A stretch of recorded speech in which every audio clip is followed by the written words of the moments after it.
എന്താ രാമേന്ദ്ര പ്രശ്നം? ആര്യ രാജേന്ദ്രന് പൂട്ട് വീഴുമോ? എന്റെ പൊന്നിക്ക, ഈ കഷ്ടകാലം പിടിച്ചു നിൽക്കുന്ന നേരത്തെ ഇങ്ങനെയൊന്നും പറയല്ലേ. 2 പൂട്ടാണ്.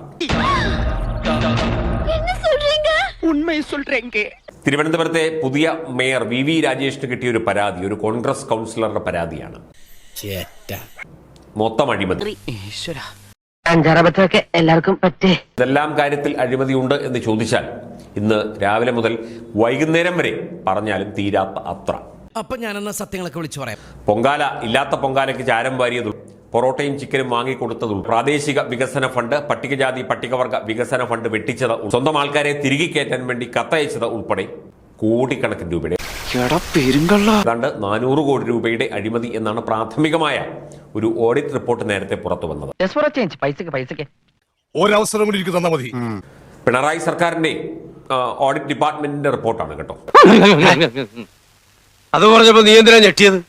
കുട്ടി മാമയ്ക്ക് എന്നെ വിശ്വാസമില്ലല്ലോ എന്നോർത്തപ്പോ ഞാൻ ഞെട്ടി മാമ. അപ്പൊ എത്രമാത്രം അതിനകത്ത് സത്യമുണ്ടായിരിക്കുമെന്ന് വെറുതെ ഒന്ന് ആലോചിക്കും. അതിലും കൂടുതൽ കാണും. അവർ 400 എന്ന് എഴുതി പിടിപ്പിച്ചു എന്നേ ഉള്ളൂ. സത്യമാണെങ്കിലും എനിക്ക് അംഗീകരിച്ചു കൊടുക്കാൻ പറ്റുമോ? അതൊക്കെ മുൻ മേയർക്കെതിരെയുള്ള ശക്തമായ അന്വേഷണത്തിന് കാരണമാകുന്നു. തീർച്ചയായിട്ടും ആ അന്വേഷണം നടക്കും എന്ന് തന്നെയാണ് റിപ്പോർട്ടുകൾ സൂചിപ്പിക്കുന്നത്. IPC 345, 127, 160 വേറെ ഏതോ വകുപ്പുകൾ പ്രകാരം നിന്നെ അറസ്റ്റ് ചെയ്യാൻ വേണ്ടിയിട്ടാണ് മിസ്റ്റർ ടോണി ജോസ് അലൂല ഞാൻ വന്നിരിക്കുന്നത്.